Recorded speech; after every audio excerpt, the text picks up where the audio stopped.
Hi guys, today we're going to finish up going over rate laws from these slides. So yesterday we wrote out the differential rate law for a reaction between NO and Cl2. We used the charts over here to find the exponents of each reactant, and then we plugged in the numbers from experiment 1 to calculate K. So we plugged in the R of 1.43 times 10 to the negative 6. We plugged in NO is 0.25 and Cl2 of 0.25. Don't forget to square this one and solve for K. Okay, and what we found when we plugged all of that data in and solved for K is 9.15 times 10 to the negative 5th. So that's just a quick review. I also wanted to do one more practice problem of finding the rate law. So if we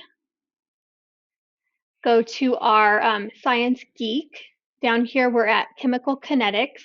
I'm going to determine the order and the rate.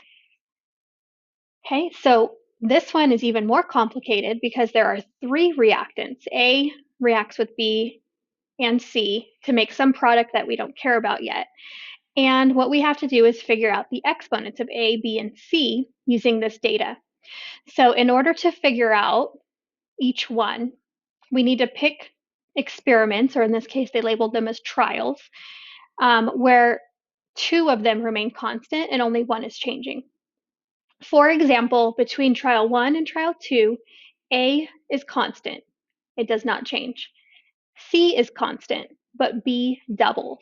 So let's use trial 1 and trial 2 to study how B affects the rate. When B is doubled from 0.25 to 5, the rate goes up by a factor of 4. How do I know that?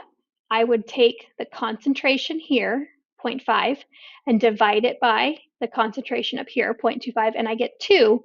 Take the rate, 2.4 times 10 to the 4th power, and divide that by 6 times 10 to the 3rd power, and you will get 4. So if I double B, the rate quadruples. That means the exponent of B must be 2. So I'm going to put a 2 there. Okay, now to figure out A, I want A to change, so I'm going to compare trial 3 with one of these ones, and I need the other two, B and C, to stay constant. So I can use right here, trial 1 and trial 3, because B remains the same and C remains the same, and A, if I compare trial 1 to trial 3, this is 3 times as small. So I'm actually going to take trial 1 and divide it by trial 3. 1.5 divided by 0.5 is 3. Okay, and let me write that over here. Okay, this is from yesterday. We figured out the exponents and solved for K. So I'm going to take that 3 to some exponent, let's call it M, equals, we have to figure out how much the rate changes by. The rate goes from 6 times 10 to the negative 3rd down to 2 times 10. So 6 divided by 2 is also 3. Okay, the times 10 to the 3rd would cancel out. So in other words, I would have 6 times 10 to the 3 or negative 3, 3 over 2 times 10 to the 3rd. These cancel, it's just 3. So 3 to what exponent is 3? That means the exponent is 1. So over here, whoops, for how A affects it, the order of A is going to be 1. The exponent of A is 1. And lastly, let's figure out C. So I need two experiments where A and B are constant and C is changing. I'm going to use this one down here. And which one compared to that? 2 and 4. So you see trial 2, A remains constant, B remains constant, and C is changing. And since trial 4 has larger numbers, I'm going to put that one on top. So I have 0.15, 0.15 over 0.05.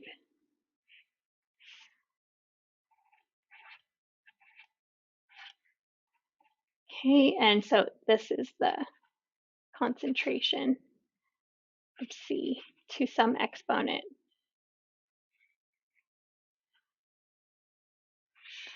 To some exponent m in, let's call it n. Okay, so when this triples, because that's like 15 divided by 5, 3, what's happening over here to the rate? The rate goes from 2.4 times 10 to the fourth, 2.4 times 10 to the fourth,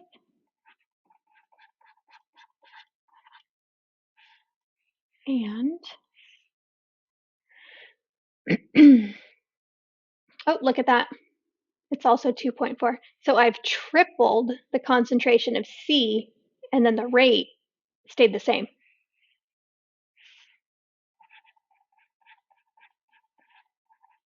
These cancel out. It's 1.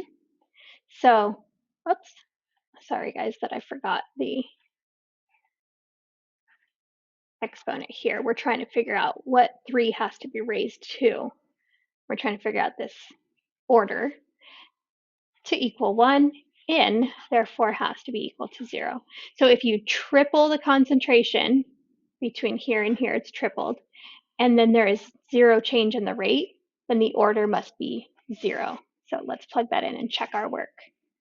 Over here, 0, check orders. Correct. It tells us right there it's correct. Okay, and you guys can try this out on your own as well. This one says enter K and then check. So let's use this first trial. I can use any one that I want. Let's use the first one and plug in A, B, and C and the rate and find our value of K. So A has an order of 1. It goes 1, 2, 0. Let's remember that. The rate is some constant times A, B, and since C is 0 order, I can just completely eliminate that because it's going to be a 1 no matter what C is. And I forgot the exponent already. B is 2. Okay, so let's rewrite that. K times the concentration of A times the concentration of B squared. Okay, and then we're going to plug in some numbers here. Okay, we're going to plug in the concentrations of A and B, plug in the rate, and solve for K. So the rate in this first trial is 6 times 10 to the third.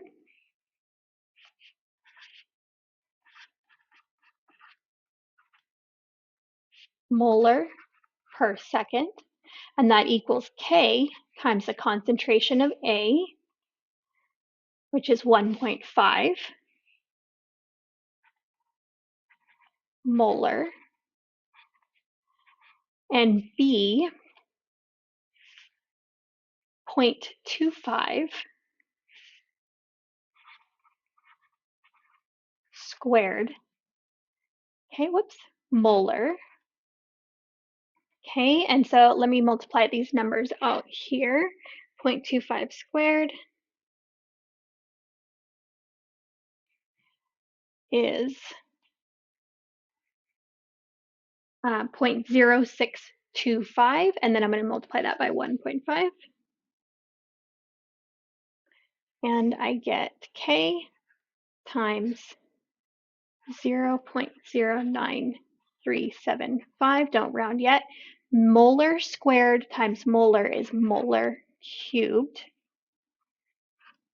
Okay, and that's equal to 6.0 times 10 to the third molar per second. Okay, so to solve for K, divide by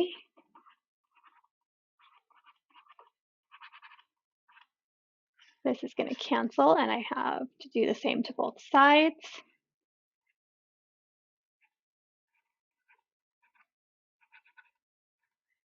Okay, and so K, switching them from left to right, is going to be 6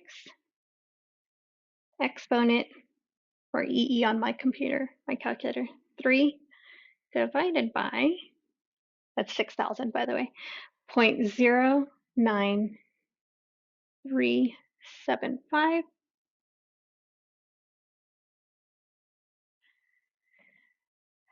Okay, and I get a really big number, which is okay, 64,000, and the units are, this molar cancels right here, and it's left with squared, so I have m to the -2, and then the seconds are also on the bottom, s to the -1.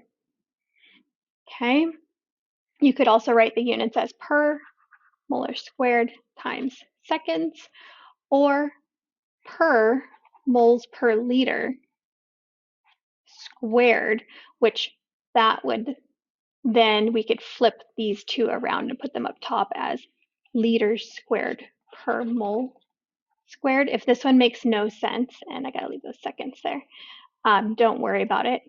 Just leave it like this, okay?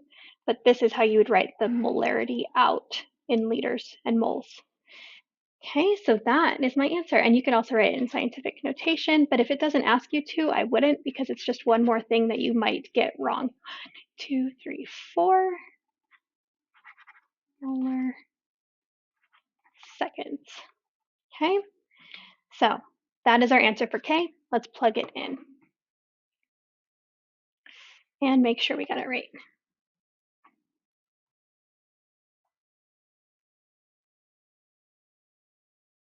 Correct. Yay, so we got the whole problem correct. Okay, so you guys can try these on your own. We are going to finish these notes. Okay, remember the overall order is just adding up the exponents. So in this case, it was 2 and 3. What's the overall order over here? It doesn't ask us, but we can find it. We have a 1 and a 2 and a 0. So the overall order for this example would be 3. Easy peasy.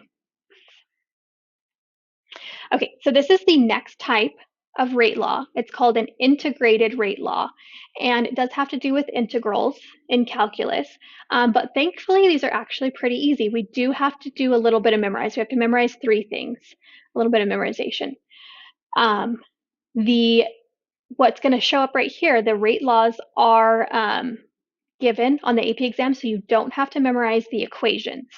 Okay, you just have to memorize a relationship that we will get to in a moment.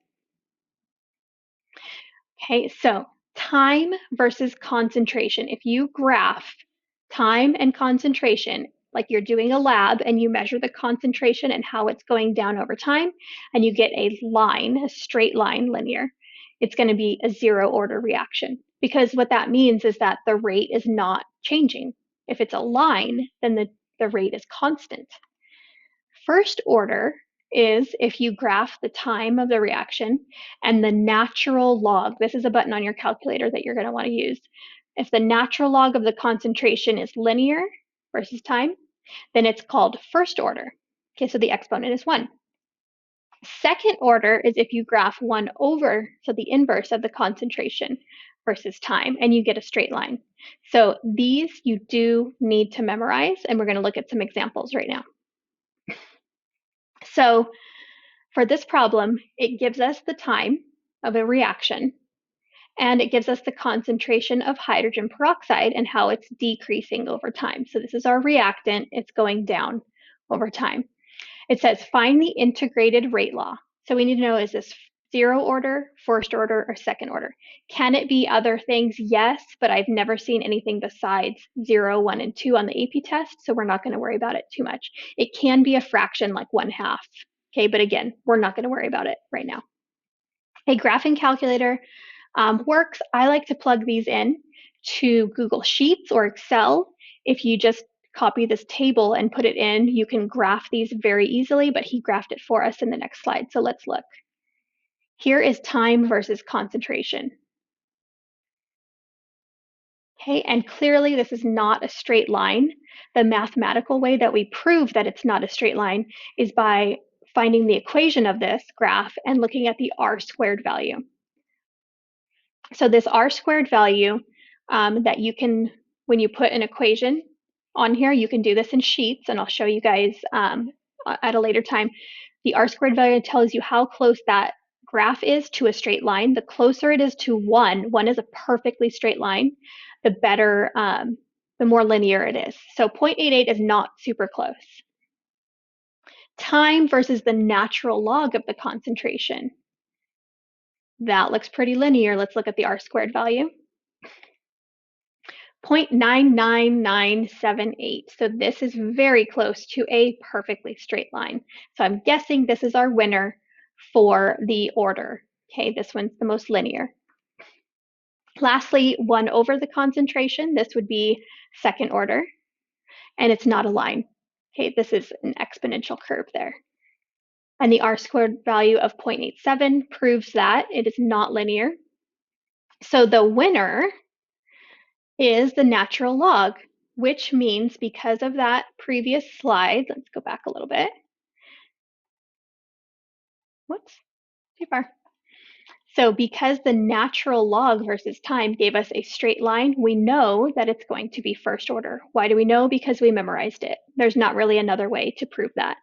Okay, so the natural log versus time giving us a straight line is first order. So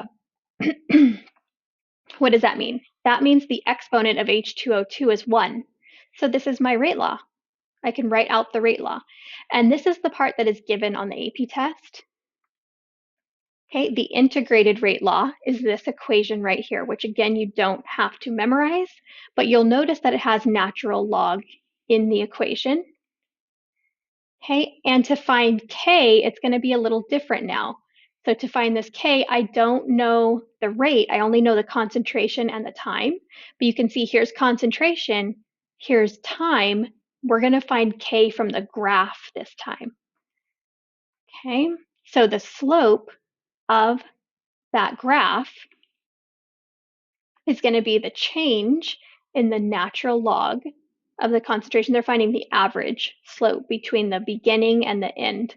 So delta ln of concentration is negative 2.996, and delta t is 0 and 3600.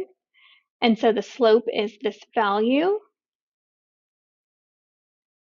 And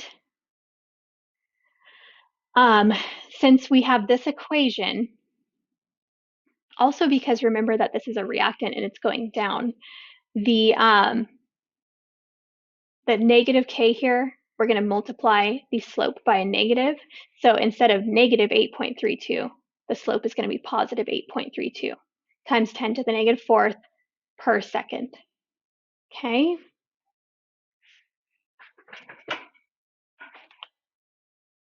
Okay, and I want to show you guys the equation sheet really quickly. So this is the AP Chemistry equation sheet that you will be given, or we will have printed out to use on the AP test. And down here you see kinetics. So if I scroll down, you have all of the equations that I said you don't have to memorize. So this would be where T versus concentration is a straight line. This is 0 order. This one is the natural log of A versus T. It's going to give us a straight line. So this is first order. And second order is the inverse. So 1 over the concentration. So this is the equation for second order. So this right here is the one that we're going to be using, okay, for this problem. And back over here, let me back up a little bit. Okay, so since we knew it was first order, the reaction is first order, this was the equation I pulled from that sheet. Okay, so this is the equation we're going to use to solve anything that we'd like. We can plug in any concentration. This little 0 down here means initial, and the initial concentration of H2O2. The initial concentration of H2O2 was 1, so we would plug in 1 there. Okay, and then this is the concentration at whatever time we pick. So if we wanted to plug in numbers and solve at 10 seconds, then I would put 10 seconds for the time.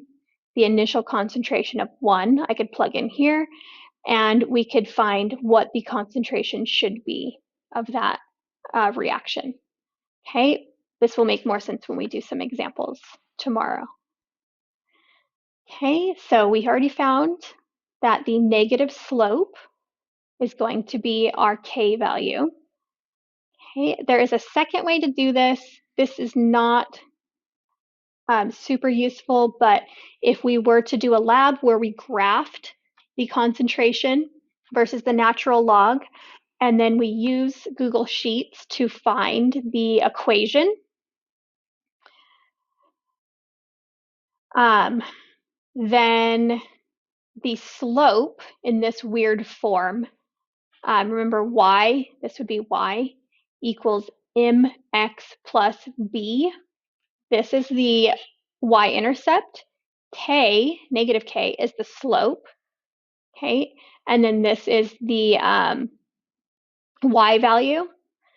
So according to these numbers that they give us, the slope is going to be a, and the negative version of that is going to be k.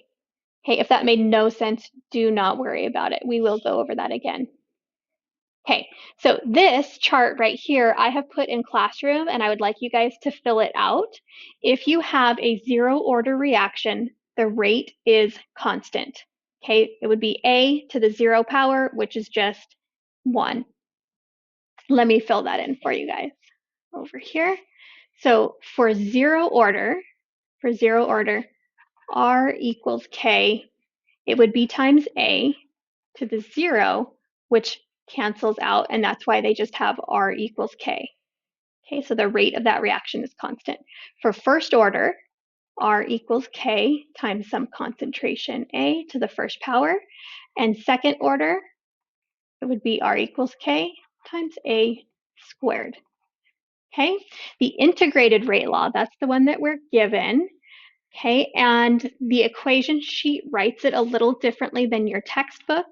So in the equation sheet, notice that they've put that A naught, or the initial concentration, on the left of this equation, and then in the book and in the slides, this is written on the right-hand side. So I just add this to the right. So it'd be concentration of A at some time t equals negative KT plus the concentration of A at time 0.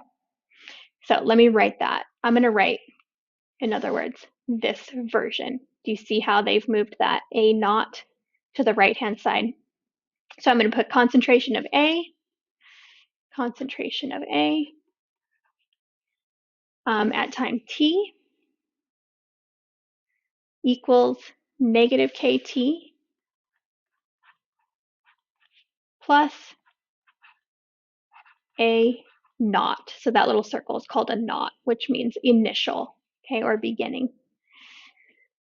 And then I have the natural log of that stuff, okay, still a negative K, so that it's the natural log of A equals negative KT plus the natural log of A naught is going to give us a straight line. And then last but not least, I have 1 over the concentration. So 1 over A. And notice that this time the slope is positive because of this inverse relationship. So 1 over A equals KT plus 1 over A naught. Okay.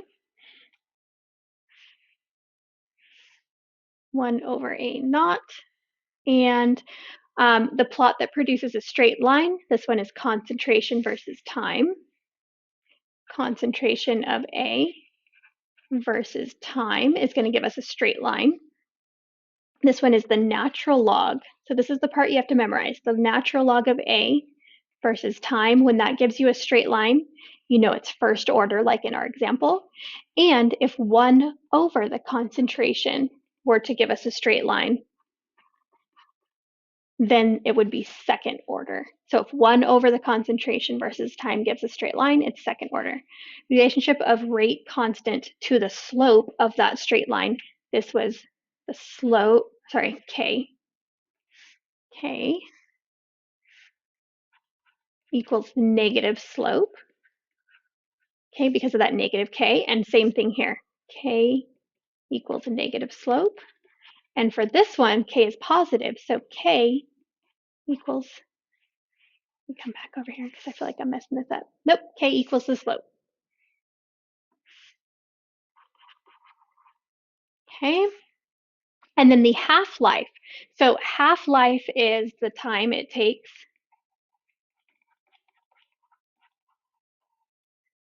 for half to react.